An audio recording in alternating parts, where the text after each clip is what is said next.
Ele precisa ter coragem.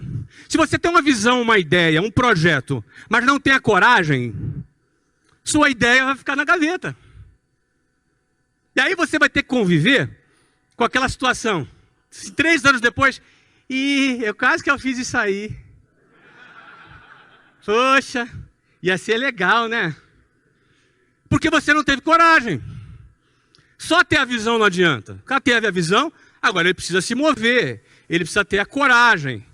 Ele precisa enfiar a mão no bolso. Ele precisa correr algum risco. O que é coragem? Fui para o dicionário. A coragem ela é firmeza de ânimo ante o perigo, os reveses e os sofrimentos. O cara que tem coragem, ele se move sabendo que ele corre o risco de ter reveses, que são perdas, e ter sofrimentos. O cara que não tem coragem, ele enxerga a possibilidade dele ter esses problemas, e aquilo é suficiente para o cara parar. Porque o medo é parte natural do ser humano. Todos nós sentimos medo. Eu sinto medo. Você sente medo. E que bom que a gente sente medo, porque o medo é parte, inclusive, da nossa sobrevivência. Não é? A criança, quando é muito novinha, não tem noção do perigo, ela não tem medo. Você tem que estar de olho. Tem um filho de 4 anos, tem que estar de olho nele o tempo inteiro. Agora menos um pouco, mas quando tinha 2, então, o tempo inteiro de olho nele. Certo? Então o medo, ele faz parte. Agora, o que você faz com o medo? Quando você sente o medo? Como é que você reage ao medo? Uns enfrentam o medo. Porque a visão dele não é uma coisa louca. Não, eu vou fazer, porque não é uma coisa inconsequente. Ele tem a visão. Mas o que faz ele se mover? Ele tem que enfrentar o medo. Enquanto outros se acovardam diante do medo. O medo só gera esses 2 tipos de reação. Ou a coragem ou a covardia. Qual dos 2 sentimentos é o sentimento do vitorioso e qual o sentimento do perdedor? Não precisa responder, já sei que você sabe. Então é parte da vida do empreendedor que deu certo. Em algum momento, todo negócio que deu certo é resultado de uma decisão corajosa. Todo negócio que deu certo, todo cara bem-sucedido, todo cara que fez acontecer, em algum momento ele tomou uma decisão corajosa. Nada é natural, nada acontece. Nada rolou. Deixa rolar. Deixa a vida me levar. Não, nada disso. Tudo é resultado de uma decisão corajosa em que alguém pegou na espada e no escudo e foi para o campo de batalha e fez acontecer. É assim que funciona.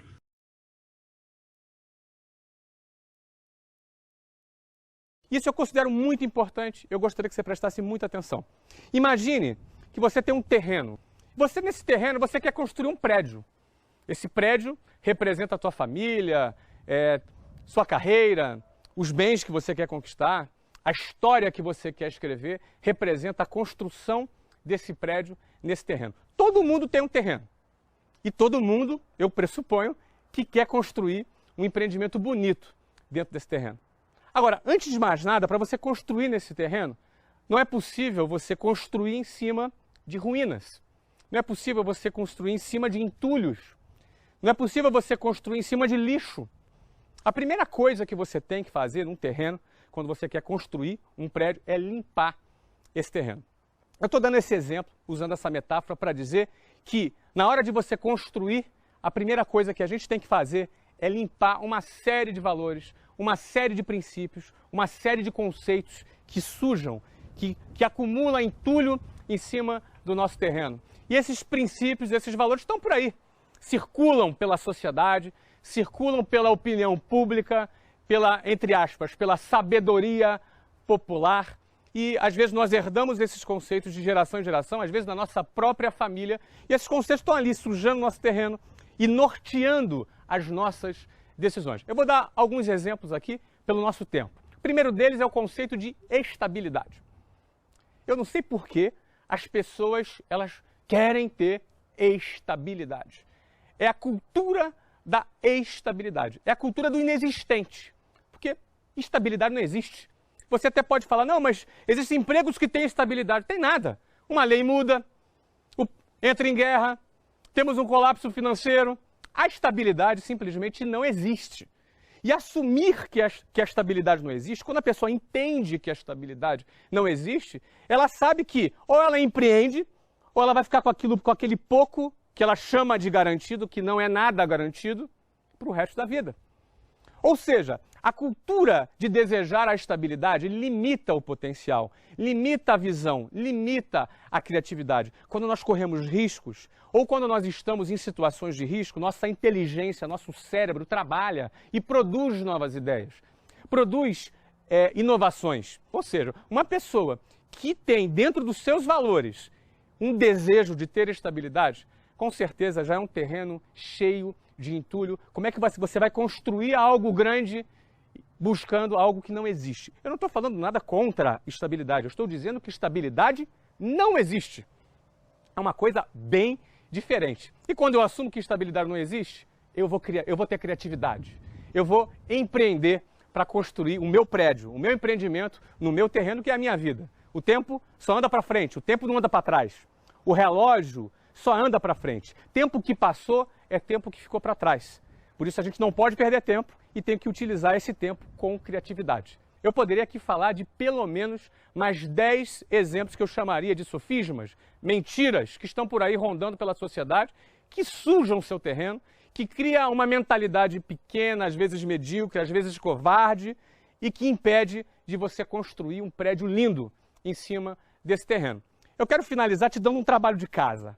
Queria que você pensasse um pouco, que você refletisse um pouco mais, fizesse uma investigação aí nos seus pensamentos, nos conceitos que você aprendeu na escola, ou até na sua própria família. Que conceitos poderiam ser conceitos que estão sendo ruínas, entulhos no seu terreno, que podem inclusive impedir de você construir um prédio lindo sobre esse terreno?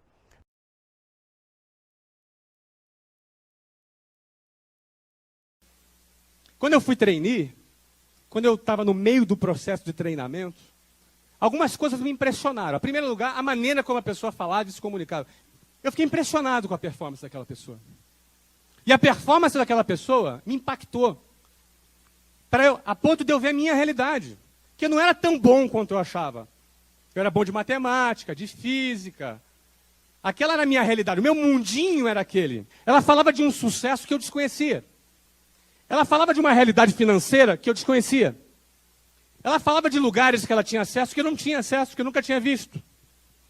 Ela falava de uma realidade que, a partir daquele momento, eu comecei a desejar para mim e para minha família, porque eu fui apresentado a ele por aquela pessoa. Se eu não tivesse nunca sido apresentado àquelas informações, talvez eu nem soubesse. Mas que bom que eu fui apresentado. E eu desejei aquilo. E no meio do meu processo de seleção, eu já não tinha nenhuma dúvida. Eu vou dar certo na minha vida. Às vezes eu estava dentro de um trem cheio, em pé, sendo imprensado, e eu olhava para o lado, e olhava para o outro, e eu já não pertencia àquele mundo. Eu tinha ganhado a oportunidade de ter essa certeza. Eu ganhei essa certeza. Eu tomei posse dessa certeza com as palavras que eu ouvi no treinamento. Os meus olhos, eles enxergavam o futuro.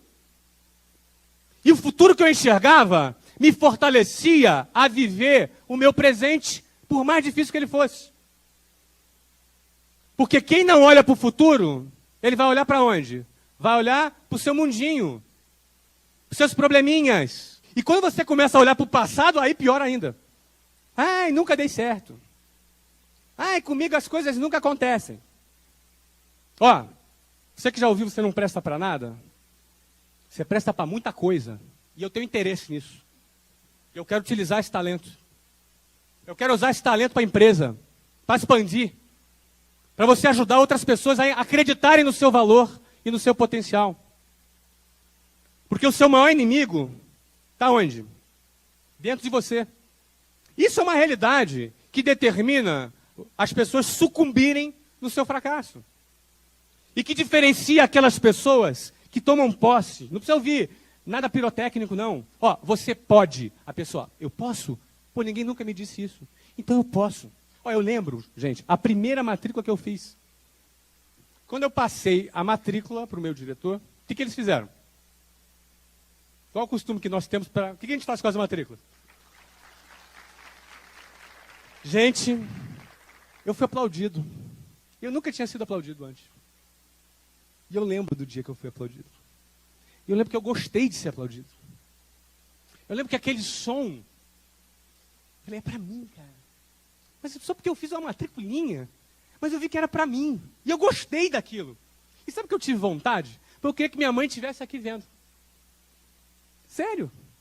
Queria que minha namorada estivesse aqui olhando. Eu fui aplaudido. Foram os primeiros passos numa estrada que está assim todo dia dizendo, cara, você pode. Você é capaz. E eu acreditei nisso. Eu sei que cada um que está aqui também acreditou nisso. Eu sei que muitos aqui não acreditam. Você tem dúvida se isso é para você. Você fica dando aquela desculpa, isso não é da minha área. Sucesso não tem área, cara. A área que eu optei para a minha vida, e o que eu aconselho você optar para a sua, é sucesso. Faz sentido para mim, e por isso a gente investe isso tudo aqui, quando você acredita que você pode. Do contrário, isso aqui não vale nada. Se você sai daqui sem acreditar em você, não valeu de nada. Agora, se um acreditar, todo investimento valeu. Eu sempre fui apaixonado. Porque eu agia, sabe como? Assim, ó, faz de conta que você recebeu hoje um cheque de 10 milhões de dólares. Faz de conta. Esse cheque está predatado para daqui a 3 anos. Só que esse cheque é um cheque administrativo, predatado. Acabei de inventar. Mas tudo bem. Você recebeu um cheque do banco, ou seja, é um cheque que vai bater. É impossível estar sem fundo. O dinheiro, inclusive, está separado. Está bloqueado o dinheiro.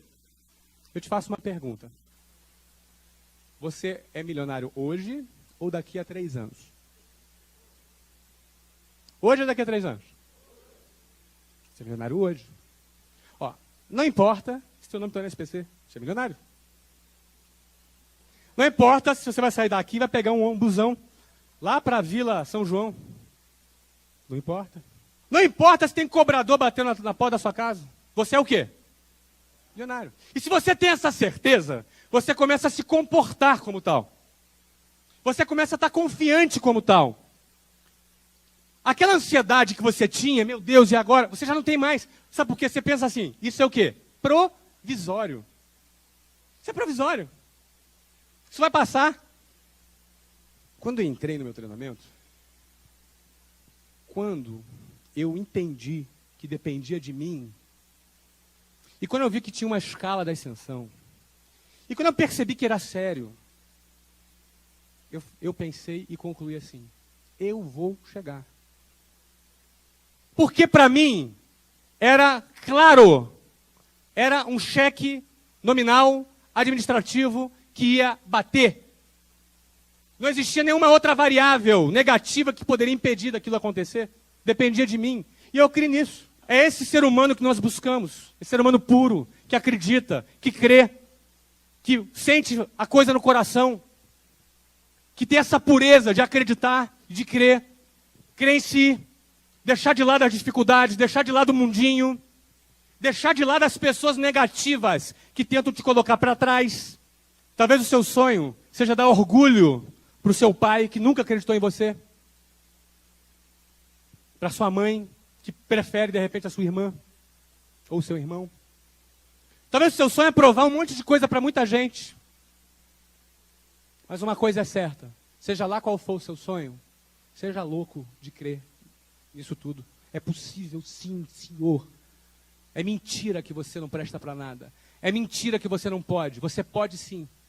Nosso convite é que você abandone esse mundo microscópico e encare o desafio do desconhecido, de uma coisa que você não domina, mas que se você perseverar, você pode ficar bom nisso, e ter um futuro, e ter uma carreira, e nós estamos aqui para reconhecer você. Você crê nisso? Então dá uma salva de palmas para você.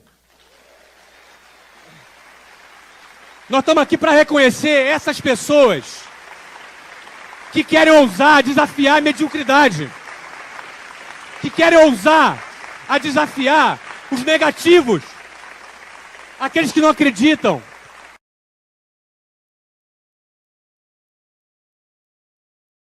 Nossa vida é feita de escolhas. Desde cedo, desde quando a gente é pequenininho, a gente faz escolhas. Uma das primeiras escolhas que é importante se fazer é escolher os nossos amigos. Você até pode pensar, pô, cara, parece até meio que uma frase meio discriminatória, né? Pô, como assim escolher? A gente escolhe. Escolhe os amigos de acordo com a nossa afinidade. Mas, você bem sabe, se você convive num meio onde seus amigos são traficantes de droga, provavelmente a influência dessas pessoas sobre você vai gerar algum efeito. Se você convive com amigos que têm pensamentos negativos, provavelmente isso vai ter influência sobre você. Se você convive com pessoas que só te colocam para baixo, provavelmente isso vai ter efeito sobre você. Nossa vida é feita de escolhas. Uma das primeiras escolhas que a gente tem que ter é com quem? Os amigos, as pessoas que a gente vai gastar o nosso tempo, vai gastar a nossa vida. Reflita, faz uma avaliação. A segunda coisa que eu quero te convidar a refletir é que você deve escolher muito bem a pessoa que vai ficar do seu lado para o resto da vida. Com quem você vai casar, literalmente. Você vai casar, o teu marido ou a tua mulher. Essa pessoa vai dividir a vida com você. Então, meu conselho, em vez de você ficar aí só no amasso enquanto você está namorando, um pouquinho menos de amasso e um pouquinho mais de conversa.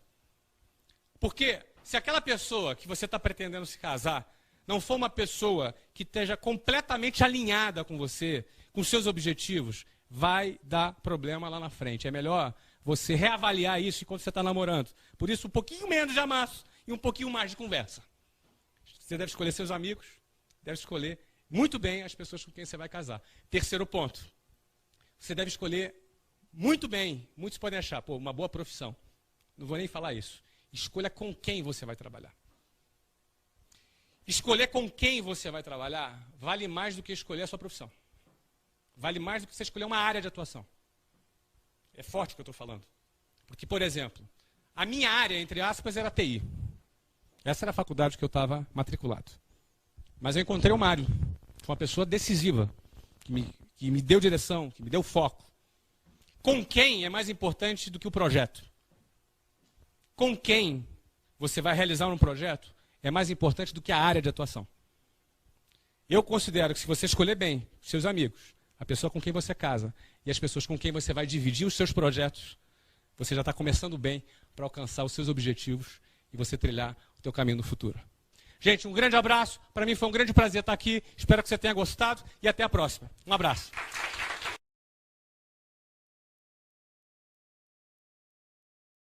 Estar do lado de pessoas que reclamam é muito chato, é muito desagradável. Azar, vida, nunca mais iremos terra. Eu compararia aquela tortura chinesa, sabe? Aquela gotinha pink, pink, pingando lentamente na sua testa. No início não incomoda tanto, mas daqui a uma semana, daqui a um mês, daqui a um ano, é como se fosse uma pedra, uma bomba caindo sobre sua cabeça. E o pior é que tem muita gente desse jeito. As pessoas acabam criando o hábito. Reclamam por tudo. Reclamam porque está chovendo, reclamam porque está sol. É como se reclamar estivesse na moda.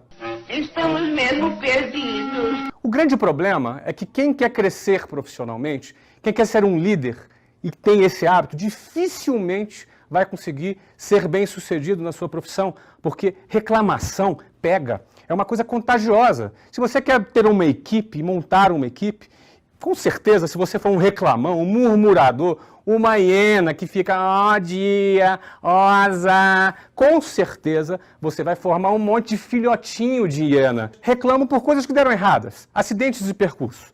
Não apenas fracassos, né? Às vezes a pessoa fracassa, ela tem duas opções. Ou ela vai aprender com aquele fracasso, ou ela vai ficar reclamando. A pessoa que opta em ficar reclamando, ela perde a oportunidade de aprender com os erros que ela cometeu.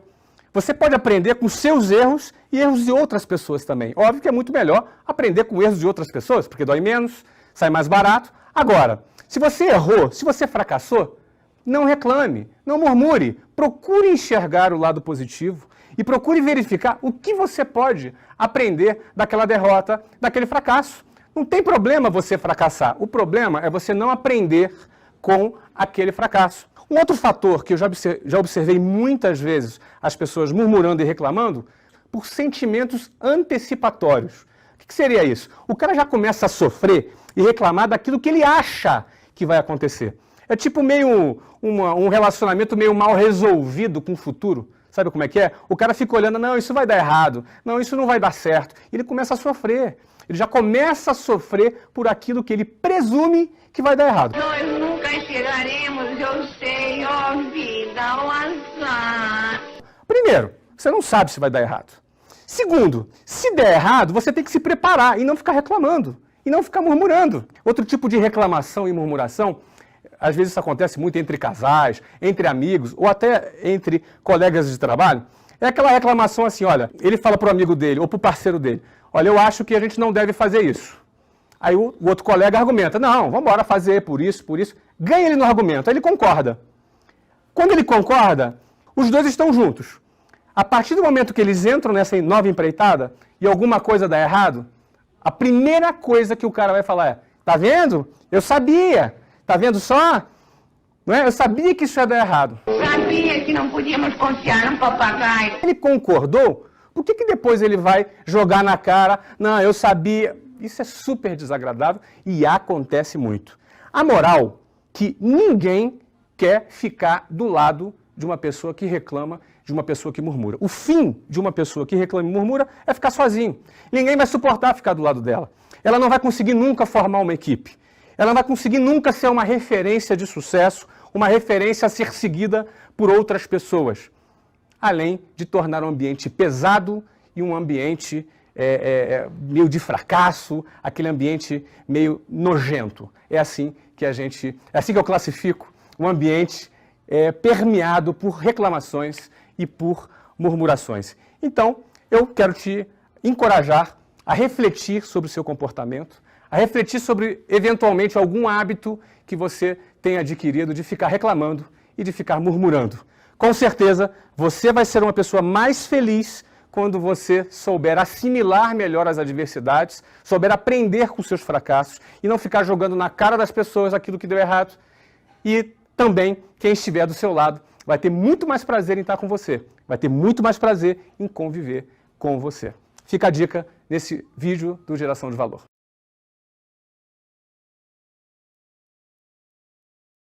Agora, só acreditar não funciona. Só acreditar não funciona. Aí tem vários outros fatores, tem a questão técnica, né? Tem a própria resiliência da pessoa, porque se eu disser para você que eu vou ter que levar 100 fracassos para ter o meu primeiro sucesso, meu cérebro até compreende essa estatística de conversão. Porém, a pergunta é, será que eu vou aguentar passar pelos 100 fracassos? Será que eu vou aguentar a vergonha de cada fracasso? Será que eu vou aguentar a crítica daqueles que me acham bobalhão por acreditar que eu posso chegar lá? Será que eu vou suportar passar esse tempo sem colher frutos quando eu já poderia ter um emprego público, já tá ganhando algum dinheiro? Será que eu vou aguentar o desprezo da família pelas minhas escolhas? A crítica dos meus amigos? Andar de carona no carro do amigo que já tem um carro e eu não tenho ainda, porque eu estou ali perseverando, estou levando não na cabeça, estou fracassando ainda? Será que eu vou conseguir sobreviver a esse período de provação até chegar lá? Porque todo mundo enxerga a hora que o cara chega. Ninguém enxerga as quedas dele. Ninguém enxerga os nãos que ele levou. Ninguém enxerga as dificuldades que ele passou. Ele só enxerga o quê? Pô, aquele lá é o cara. Aquilo que eu falei, não é o cara. Não é o cara.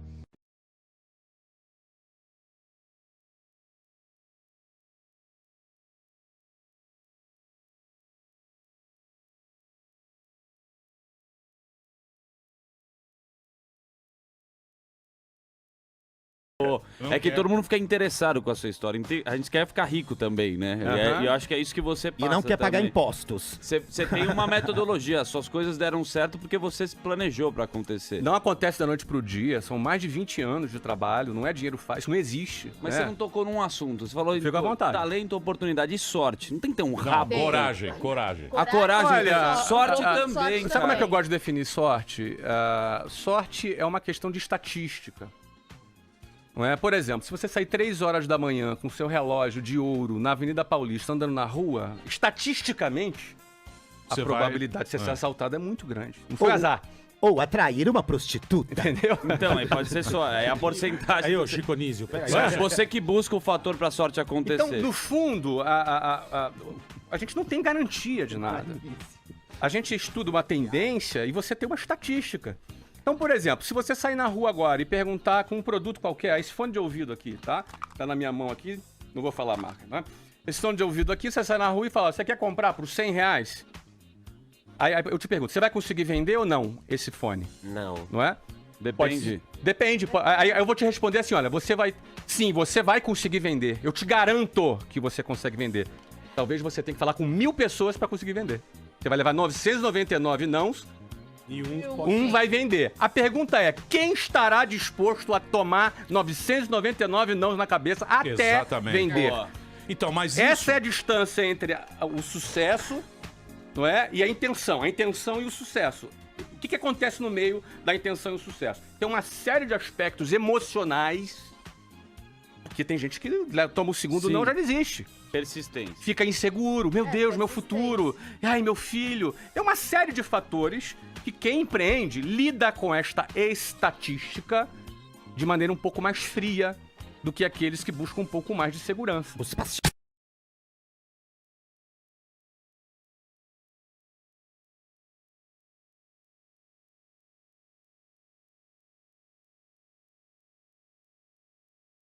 Na realidade, a crise, parece clichê isso, mas a crise é o melhor momento para quem está embaixo. Alguém pode dizer, pô, que estranho isso. Porque o que acontece? Se tudo fica como está, ou seja, se tudo permanece estável, é bom para quem está no topo. Quem está embaixo precisa da instabilidade para ter a chance de subir. Então eu costumo dizer que a crise é o momento, é a hora da verdade. É o momento que as cartas são redistribuídas no jogo. E é o momento onde você pode ter a chance de trocar de lugar e o dinheiro muda de mão. Quantos quebram na crise? O dinheiro muda de mão no meio da crise. E, aliás, foi quando o dólar bateu 4,15, no final de 2015, foi quando eu aproveitei a oportunidade de recomprar o WhatsApp, que foi uma empresa que eu vendi 3 anos antes, e que durante esse período nós estamos adquirindo outras redes e construindo uma rede ainda maior do que aquela que a gente tinha antes. Isso acontece porque a gente está na crise. Então, a crise, eu não gosto de crise, porém, na crise é possível você aproveitar esse momento em que muitos às vezes entram em desespero, em que muitos às vezes acham que depende da coisa mais estável. Apesar de ser um momento de oportunidades, eu não gosto. Eu prefiro navegar sem muitas ondas. Mas se tiver que navegar com ondas, a gente sabe navegar com ondas e eu penso que quem se propõe a aprender a navegar na tempestade consegue encontrar muita chance.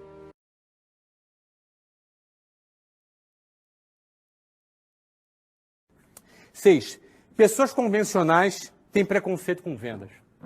Já falei isso aqui algumas vezes. Isso pode ser um desafio para pessoas que vão criticar você porque você está vendendo um produto, ou um desafio para você mesmo, que talvez você seja o preconceituoso.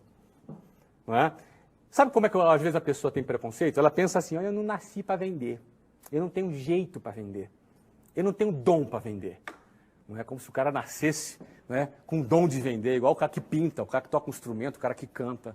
Mesmo o cara que pinta, o cara que toca instrumento, o cara que canta, ele pode aperfeiçoar a sua técnica para ser bom naquilo que ele faz. Então é possível você sim vender. Vender é uma atitude que você tem que ter quando você... Não é o prazer da venda, é o prazer de chegar onde você quer chegar. É o prazer de você chegar onde você quer chegar. O que faz alguém vender, eu, por exemplo, eu não tinha prazer em vender, e às vezes alguém me trata mal, alguém me dá não é? Porque o vendedor, ele ouve um monte de não. Então, o meu prazer não era em tomar não, em ficar tomando não. O meu prazer era o seguinte, era conquistar o meu objetivo.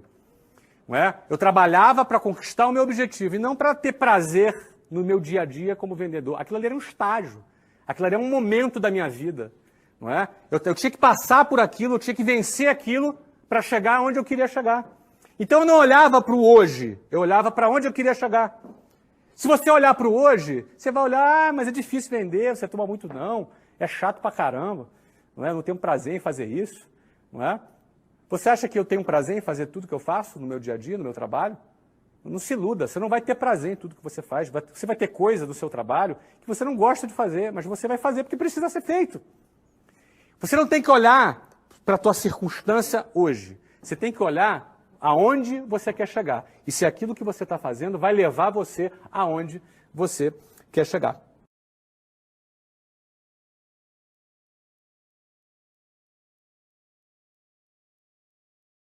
Não acredite que só deixar na escola é suficiente, porque não é, é fraco. Esse sistema é fraco. Todo ele, até a universidade, é fraco. Fraco. Estimula o seu filho a pesquisar, a fazer pesquisa própria. Estimula o seu filho a pesquisar na internet as coisas. Desenvolva brincadeiras na sua casa para estimular a oratória, por exemplo. Ele quer comprar um videogame? Então tá legal. Manda ele fazer uma apresentação no PowerPoint para te apresentar por que ele quer videogame. Estimula ele a argumentar, a fazer uma apresentação. E você ajuda ele a usar impostação de voz, body language, eye contact, ou seja, contato visual. São algumas técnicas de oratória. Estimula seu filho a fazer isso. A gente já fez muito aqui em casa, brincadeiras onde as pessoas tinham que apresentar um tema e a gente dava um prêmio para aquele que fizesse a melhor apresentação. Isso ajuda o quê? Na argumentação, no posicionamento, na oratória. Eduque o seu filho apesar da escola. E outra coisa, hoje em dia o Brasil se tornou o segundo maior consumidor de Ritalina do planeta. Sabe o que é a Ritalina? Ritalina é uma droga que é dada para as crianças que são consideradas pela escola hiperativas. Muitos médicos são contra o uso dessa droga e muitos, inclusive, consideram que o diagnóstico de síndrome de atenção por hiperatividade, se não me engano é isso, TDAH, que é a sigla em inglês, síndrome de déficit de atenção por hiperatividade, alguma coisa assim. Muitos desses diagnósticos são dados de forma precipitada, por pura incompetência da escola e omissão dos pais. Pai omisso, mas escola incompetente, manda para psicólogo, psiquiatra que tasca a Ritalina na criança. E é um remédio que causa dependência, e aí você vai ter um filho drogado sem você saber. Você acha que está fazendo o bem para ele e muitas vezes não está. Não estou generalizando aqui. Existem casos de déficit de atenção por hiperatividade, mas eu vou dizer para você que muitos casos não são. E aí você vai pesquisar na internet, tem médicos que se posicionam contra ao diagnóstico irresponsável dessa tal síndrome de déficit de atenção por hiperatividade. Alguns países, inclusive, nem reconhecem essa doença. Certo? Agora, é óbvio, né? A indústria farmacêutica quer vender remédio, é o trabalho dela. Agora, cabe a você, pai, avaliar e não dar essa moral toda para a escola. Você é responsável por isso. Olha, eu sou um exemplo de um pai que tive pressão da escola querendo que meu filho tomasse Ritalina. É óbvio, a escola não prescreve Ritalina, mas ela encaminha um psicólogo ou psiquiatra para prescrever o remédio. E eu simplesmente me recusei. Meus filhos são ótimos, cabeça boa, inteligentes, notas excelentes, e ainda bem que eu não dei. E ainda bem que eu não dei. Eu digo para você questionar. Questione a escola. Não compra só porque a escola falou, e aí você se sente constrangido, vão te ameaçar de expulsar seu filho. Ó, não baixa a tua cabeça, conversa com educação, mas quem é responsável pela educação do seu filho é você, pai, e você, mãe. Não se omita da sua responsabilidade, porque senão a escola, por acomodação, porque para eles dá menos trabalho, vai mandar lá para o psicólogo, psiquiatra, que vão te cobrar, que vão te prescrever remédio, a indústria farmacêutica vai vender, as ações vão subir, muita gente ganha grana pra caramba e você vai estar drogando o seu filho sem necessidade em muitos casos. É claro, repito, não quero generalizar, em outros casos é possível que o diagnóstico seja realmente cabível, mas eu quero alertar você que não compre de primeira. Leve em 1 a 2 a 3, consulta, faz como eu fiz, por exemplo, e não me arrependo, e por isso que eu estou aqui te falando.